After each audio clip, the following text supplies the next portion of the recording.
এই হচ্ছে আড়িয়াদহের ত্রাস, জয়ন্ত সিং এর অট্টালিকা। এই অট্টালিকা ভাঙার নির্দেশ দিয়েছিল হাইকোর্ট। পুরসভা আজকে বলছে শুক্রবার, আগামী শুক্রবার থেকে অর্থাৎ পরশু থেকে জয়ন্ত সিং এর অট্টালিকা ভাঙার কাজ শুরু হবে। কি ব্যাপার? 4 সপ্তাহের মধ্যে বাড়ি ভাঙার নির্দেশ দেওয়া হয়েছিল। সরাসরি চলে যাব প্রতিনিধি সুবীরের কাছে। সুবীর, কি করে ভাঙা হবে? গতকালই তো একজন আত্মীয় জয়ন্ত সিংয়ের, তিনি হাইকোর্টে গিয়েছিলেন এবং হাইকোর্টে গিয়ে তিনি বলেছেন যে তার মতামত ছাড়াই পুরসভা এই ভাঙার অনুমতি দিয়েছে, নির্দেশ দিয়েছে। দেখো অয়নদা, এই জায়গাতেই কিন্তু একটা ওই যে আদালতে যাওয়ার যে প্রক্রিয়া, সেই জায়গা থেকে কিন্তু এই শুক্রবার দিন যে জয়ন্ত সিং এর যে আড়িয়াদহ রুদ্রপ্রতাপ রেনের যে অট্টালিকা, যে প্রাসাদময় অট্টালিকা, সেটা যে ভাঙার কাজ, সেটা কিন্তু পৌরসভা গতভাবে কিন্তু সিদ্ধান্ত নেওয়া হয়েছে যে পুলিশ প্রশাসন এবং পুরো আধিকারিকদের সঙ্গে নিয়ে এই যে বাড়ি ভাঙার কাজ, সেটা কিন্তু 13ই জুন অর্থাৎ শুক্রবার দিন কিন্তু ভাঙার কাজ শুরু করবে পৌরসভা। কিন্তু একটা জায়গায় সমস্যা দেখা দিয়েছে, সেটা হচ্ছে যে জয়ন্ত সিং এর আত্মীয় অর্থাৎ প্রশান্ত সিং এবং প্রকাশ সিং, এরা কিন্তু নতুন করে হাইকোর্টে একটি পিটিশন করেন এবং সেই জায়গা থেকে বিচারক রাজাশেখর মান্তার ডিভিশন বেঞ্চ কিন্তু আরেকটি ঘোষণা করেছে, নির্দেশ দিয়েছে। সেটা পৌরসভাকে বলেছে যে এই যে প্রকাশ সিং অর্থাৎ প্রশান্ত সিং, যারা তাদের অংশীদার বলছেন, তারা বলছেন যে তারা তাদের বাড়িতে থাকতো, অর্থাৎ জয়ন্ত সিং এর বাড়িতে থাকতেন, তাদেরকে কি ডাকা হয়েছিল, তাদেরকে জিজ্ঞাসাবাদ করা হয়েছিল, তারা কারা, এটা কিন্তু পৌরসভার কাছে জানতে চাওয়া হয়েছে। এবং এটাও বলা হয়েছে তাদেরকে কিন্তু তাদের সাথে কথাবার্তা বলতে হবে এবং তারপরে কিন্তু বাড়ি ভাঙার সিদ্ধান্ত কিন্তু নিতে হবে। সেই জায়গা থেকে পুরসভা কি পদক্ষেপ করে, শুক্রবার থেকে আদৌ বাড়ি ভাঙা শুরু করতে পারে কিনা। আমরা সম্পূর্ণই প্রস্তুত। কোর্ট যা নির্দেশ দিয়েছে সেই নির্দেশ পালন করার জন্য যা যা করতে বলেছেন আমরা সেটা করে ফেলেছি। আচ্ছা, তো সেই কারণে কোর্ট যা বলবেন, কোর্টের যে নির্দেশ সেটাই পালন করব। প্রসেসটা নিয়েছি। আমাদের যেখানে দেরি হলো, যে ভাঙার ক্ষেত্রে আমাদের একটা সমস্যা ছিল, সেই সমস্যাটাকে কীভাবেই করা যায় আলোচনা করে, আমাদের বোর্ডে আলোচনা করে আমরা করেছি, টেন্ডার করেছি। সেই টেন্ডারে রেসপন্স করেছে পার্টি, তো সেইভাবেই আমরা কাজটা করব।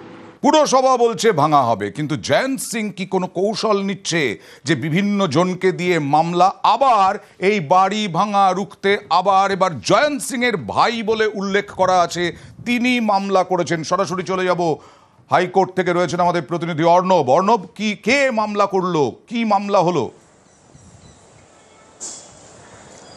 দেখো অয়নদা, তোমায় বলি, বিচারপতি গৌরাঙ্গ কান্তের নির্দেশ, সেই নির্দেশের ডেডলাইন এবং সেই ডেডলাইন মেনে কামারহাটি পুরসভার যে পদক্ষেপ, তাতে 13ই জুন এই বাড়ি ভাঙার কথা, প্রাসাদের সমান বাড়ি ভাঙার কথা, সেটাই এখনো পর্যন্ত আইনের চকে সঠিক সিদ্ধান্ত। এর মধ্যে সম্পর্কে ভাই প্রকাশ সিং এবং একই সঙ্গে প্রশান্ত সিং, তারা সম্পর্কিত দুই ভাই, তারা মামলা করেছিলেন গরমের ভ্যাকেশন বেঞ্চে, বিচারপতি পার্থসারথী চট্টোপাধ্যায়ের বেঞ্চে। তারা ব্যর্থ হয়েছিলেন কোনো রকম রিলিফ তুলে আনতে। তারপর গতকাল তারা বিচারপতি রাজাশেখর মান্থা এবং বিচারপতি অজয় কুমার গুপ্তের ডিভিশন বেঞ্চে মামলা করেন, সেখানেও তারা কোনো রকম রক্ষা কবচ পাননি। তাদের যুক্তি, তারা এই যে সম্পর্কিত দুই ভাই, তাদের নাকি স্টেক রয়েছে এই বাড়িতে, ওই বাড়ির তারা বাসিন্দা, কাজেই তাদেরকে কোনো রকম শুনানি করা হয়নি। 1 তারিখে যে নোটিশটা দেওয়া হয়েছে, তার আগে তাদের সঙ্গে একটা হিয়ারিং করার কথা, তারা যেহেতু এই বাড়ির বাসিন্দা, সেটা আইন অনুযায়ী করা হয়নি, সেই প্রক্রিয়াটা করা হোক, এই তাদের আবেদন। আদতে বাড়ি ভাঙার এই প্রক্রিয়াটাকে আরও স্লথ করার জন্য এই মামলার কৌশল নেওয়া হয়েছে। এবং সর্বশেষ যে তথ্য তোমায় জানিয়ে রাখি, ইতিমধ্যেই এই যে দুই ভাই, তারা ক্যামেরার সামনে আসতে চাননি, কিন্তু নিউজ 18 বাংলার প্রতিনিধির সঙ্গে তাদের কথা হয়েছে। তারা বলছেন তারা শেষ চেষ্টা হিসেবে বিচারপতি কৌশিক চন্দ্রের বেঞ্চে আজকে তারা নতুন করে মামলা দায়ের করেছেন এবং সেই মামলার নথি সব পক্ষকে হাতে দেওয়ার জন্য বা তাদের কাছে পৌঁছানোর জন্য সেই প্রক্রিয়াটা তারা শেষ মুহূর্তে করছেন। কারণ 13 তারিখে বাড়ি ভাঙার কথা পুরসভার বিজ্ঞপ্তি অনুযায়ী, মাঝার একটা দিন রয়েছে, সেটা 12ই জুন। এই 12ই জুন বিচারপতি কৌশিক চন্দ্র বেঞ্চ থেকে যদি তারা কোনো রকম রক্ষা কবচ তুলে আনতে পারেন, আচ্ছা। তারই মরিয়া চেষ্টা করছেন। এবং এই মামলা গতকাল ডিভিশন বেঞ্চ কোনো রকম তাদের খালি হাতে ফিরতে হয়েছে। ডিভিশন বেঞ্চ বলেছে মূল মামলা যেখানে হয়েছিল বিচারপতি গৌরাঙ্গ কান্ত তার বেঞ্চই এই মামলা হবে, সেই বেঞ্চ সিদ্ধান্ত নেবে এই সম্পর্কিত দুই ভাই তারা যে আবেদন করছে সেই আবেদনের মধ্যে মানে শেষ কতটা চেষ্টা গ্রহণযোগ্যতা হিসেবে এখন কৌশিক চন্দর বেঞ্চে মামলা করলেন প্রশান্ত সিং, প্রকাশ সিং।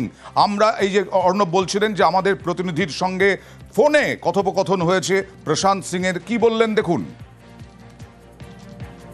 পৌরসভা যে আমাদের বাড়ি ভাঙার যে ডেমোলিশন অর্ডারটা দিয়েছে, ওই অর্ডারটা লেখা আছে যে 10 দিনের মধ্যে বাড়ি খালি করে দিন, আমরা ডেমোলাইজ করব।